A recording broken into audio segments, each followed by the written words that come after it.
Greta Gerwig's Barbie movie is nearly upon us, and there is zero doubt in my mind that it will follow upon the lore built in those 40 animated Barbie movies my sister and I used to watch when we were younger. So, allow me to take you through all 40 of those horrible movies that I've rewatched so that you can know what I know going into this new movie. Just a disclaimer before we start, I had to rewatch nearly 40 movies to make this video, so when I get a few errors here and there wrong, just cut me some slack, man. I'm doing my best. So what events kick off the Barbie cinematic universe? Barbie and the Three Musketeers. Barbie, a princess from a neighboring kingdom, is on an exchange program where she's hanging out with a prince who's obsessed with hot air balloons, and she uncovers a plot to take his life. And her, along with some friends she makes along the way, try to stop it. When they are not believed by the royal guard, they take matters into their own hands and really beat up the criminals. Next up, we have Summer reunites with their sisters in their home kingdom where they are the daughters of the king. They discover a portal in their room allows them to travel to the land of 1,000 dances where the rivers run with the Holy Grail water from Indiana Jones 3.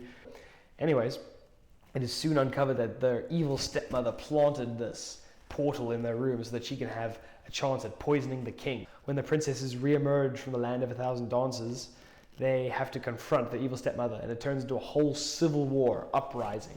And 11 out of 12 princesses are killed. Barbie is the only one spared. Distraught, Barbie continues on her travels to Swan Lake, where she meets a traveling group of cosplayers who, by the hand of the Green-Eyed Witch, have been turned into animals. Now, Barbie has to fight the Green-Eyed Witch. In the process, she does free the cosplayers, but she ends up being taken to the top of the highest castle in the land, where the events of the movie Barbie as Rapunzel take place. It's not my favorite Barbie movie, but I do have to commend them for taking such an ambitious risk. Killing off the knight in shining armor in the first 5 minutes, very, very ambitious move. I enjoy the twist on the legend, where the dragon is the one who rescues Barbie from the tower, but seeing as that only happens in like the last 10 minutes, this movie's kind of boring for me. So the dragon takes Barbie away in the last 10 minutes of the movie to go find the secret door. Cut to. Now, this is where things get very lore heavy. I'm going to do my best to explain this to you because I'm pretty sure you don't remember this, because I didn't remember this until I rewatched it. It's pretty crazy.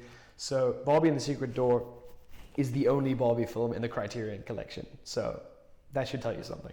Anyways, so in Barbie lore, there are two voids, canonically. There is life and there is death.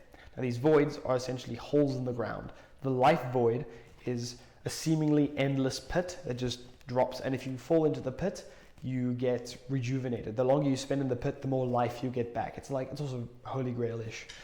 And the death pit is the Green-Eyed Witch's twisted perversion of the life pit. She tried to make her own life pit, but in the process she made something darker. So what happens is, if you fall into the death pit, your life gets drained and given to the Green-Eyed Witch. So she gets the years of your life that you lose in the death pit. So those are the two pits.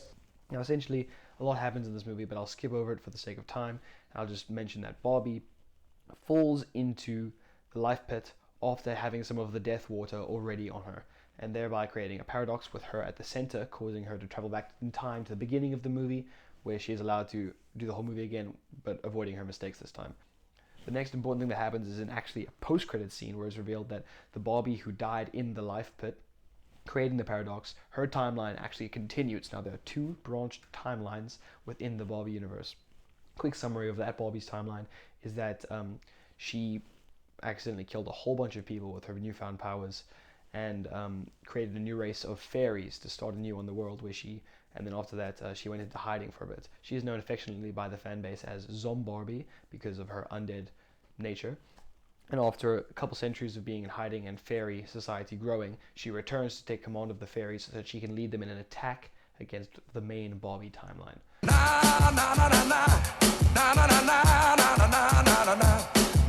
Essentially, there are two flowers in the fairy kingdom. There is the big one and the little one. The big one is essentially a grand light source that keeps the Skeezites at bay. And once every couple hundred years, the fairies all need to get together. The best of the fairies need to shoot rainbow lasers into the middle, and it reunites the flower. If you think I'm joking, here's footage from the actual movie. I'm not. They do a little dance, they shoot lasers at the flower, it grows again. Serious. This is genuinely what happens in this movie. The little flower is what I like to call the forehead flower. In reality, it's a crown. Whoever has the forehead flower is queen of the fairies. What happens with main Barbie after this is she goes on to defeat an evil rat wizard in Barbie and the Nutcracker. So this movie is about a magical kingdom taken away by a fascist rat wizard. It's very, very silly, but Barbie gets a shard of a mirror, a magical shard, and what it can do is if she cuts someone with the shard, they turn to stone, which is pretty dark for a Barbie movie, in all honesty, which is probably why they didn't use it much later on in the series. Barbie steps through the secret door again and finds herself at the door of the Diamond Castle, which is being held by the Green-Eyed Witch. She has developed a new power, very similar to mind control, and she has taken this castle for herself. Before she took the castle, however, Princess Blair has escaped and ran off into the woods. Barbie and Blair must team up to defeat the Green-Eyed Witch. Now, I appreciate the hard shift into horror in this movie. It's very interesting at the very least, but I do think they could have dialed it back a bit because it was very jarring. The movie is at its best when it's a paranoid thriller, I think. Like that moment towards the end when Blair betrays Barbie to let her drown in the death pit was gut-wrenching. Like that was, but I would never trust anyone again if they did that to me. Anyways, Barbie does manage to defeat the Green-Eyed Witch using the shard of glass she found in the Nutcracker, and she cuts the Green-Eyed Witch. Green-Eyed Witch turns to stone. End of movie. Credits. Everyone's happy. That concludes the first Barbie saga. After Barbie has defeated the Green-Eyed Witch in the Barbie and the Diamond Castle, not much happens in her timeline for a long time. She goes on adventures. She goes on pirate adventures. She goes on spy adventures. She goes on superhero adventures. She goes on rock star adventures. She goes on birthday parties. She goes to Christmas. She has adventures with puppies. She has adventures with horses. None of them really matter canonically except for her mermaid adventures. Now, the mermaid that she encounters is actually a remnant from the timeline where Zombarbie lives, because he got sucked through a vortex in a battle against the sea hag, but that's a story for another Jason in the Bry Room. So her and this mermaid, in the first movie they have together, Barbie Mermaidia, they fight the Kraken and its army of polypods. And in the second movie they have together, they duel pirates, where Fallon, the mermaid, actually betrays Barbie for a chance to go back home. Very tragic stuff. But in the process of defeating the pirates, Barbie gets a magic telescope that shows her whatever her heart most desires from a telescopic point of view. And in the following two movies, she uses it to help spies and princesses and superheroes fight off. It's the next two movies are very boring. It's Barbie Princess Power and Barbie Spy Adventures. They suck, okay? And they were not well received, and good, because I don't like them. But what came after that was the most ambitious crossover in Barbie-matic history, okay? You got Barbie, the Princess and the Pauper, and Barbie, the Princess and the Pop Star. Essentially the same event in two different timelines. Allow me to explain.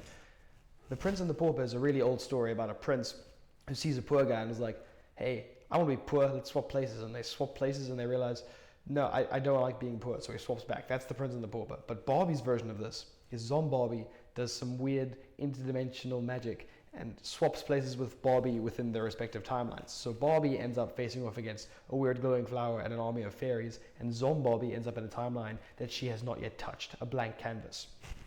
These two movies were released less than 6 months apart in the same year, and Barbie fans were foaming at the mouth to know what happens next, because the first movie, Barbie, the Princess and the Pauper, was released first, follows Barbie being trapped in Fairytopia, where she's forced to just try and survive in this land. She has no idea what's going on. She doesn't know where anyone is.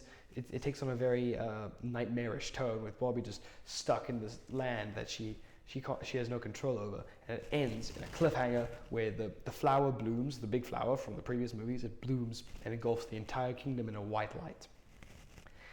And then there were a couple months where Barbie fans were just like, what happened? And Mattel was like, we'll tell you. The explanation came in The Princess and the Pop Star. Zombarbie, at the end of the movie, visits the life void, where she stares into its depths and considers jumping in, seeing if she can be brought back to a normal state. But she decides to go through with her plan. What she does is, the life pit has no end, but somewhere in the middle, she tears a hole through space. And all the way on the other side of the timeline, the big flower from the other world tears a hole through time and space at the base of its life void. And those life voids connect. They no longer work as holy grails or Lazarus pits or whatever you want to call them. They're now just a tunnel from one timeline to another, allowing Zombarbie's entire army of fairies to come on through. What is Zombarbie's plan? She intends to take all the people from the main timeline and put them in the other world so that she can just start again in a world she has not yet touched. The possibilities are endless. And what does she do to keep Barbie at bay? Well, she tells the fairies to go chase her while she makes a mud army of mud monsters to go round up all the humans. Barbie uses the telescope to try and find the solution. And what does the telescope show her? It shows her the stars and the planets. She realizes that if she can just take Zombie to one of these worlds, she'll have a blank canvas. She doesn't have to do anything to any people. It'll just be a blank world that she can start a new one. Barbie manages to evade her captors in the fairy army and comes face to face to Zombie and gives her the telescope. And Zombie also sees the stars. They realize that this is their solution. This is what they've been looking for. There are these stars up and away. They can go there. So Zombie and Barbie, they build a spaceship. The following adventure takes place in Barbie's Starlight Adventure, the final movie in the Barbie Zombie saga. And Barbie, while they're flying away in the spaceship, realizes something. Zombie trusts her, which means that she can potentially save the Earth at the expense of a clearly disturbed doppelganger. She can sabotage the ship and leave Zombie floating in space and save Earth, or she could potentially find a new planet, which might not work out. There's complications there. Barbie thinks back to Fallon and to Blair, these people that she trusted who inevitably turned against her. The only way to be sure that Zombie will not harm the people of Earth is to take matters into her own hands. Barbie takes out her mirror shard and cuts Zombie, causing her to start to turn to stone. Now, she doesn't completely petrify. She's too powerful for that, but she slows down. She steals the escape pod back to Earth, sending her doppelganger to a fiery death at the heart of the sun. A much darker turn than anyone expected from Mattel, but a worthy end to the Zombie saga nonetheless. Barbie is heralded as a hero, but she knows she has done a terrible thing. She has to live the rest of her life wondering what could have gone differently if she had just trusted Zombie back. That's not how that happened, right?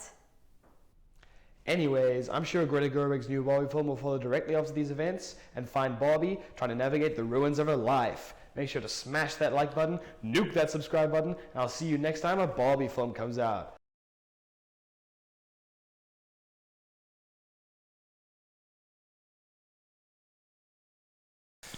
Jenna, would you say that this video has been inspiring, has been entertaining, been life-changing, been special?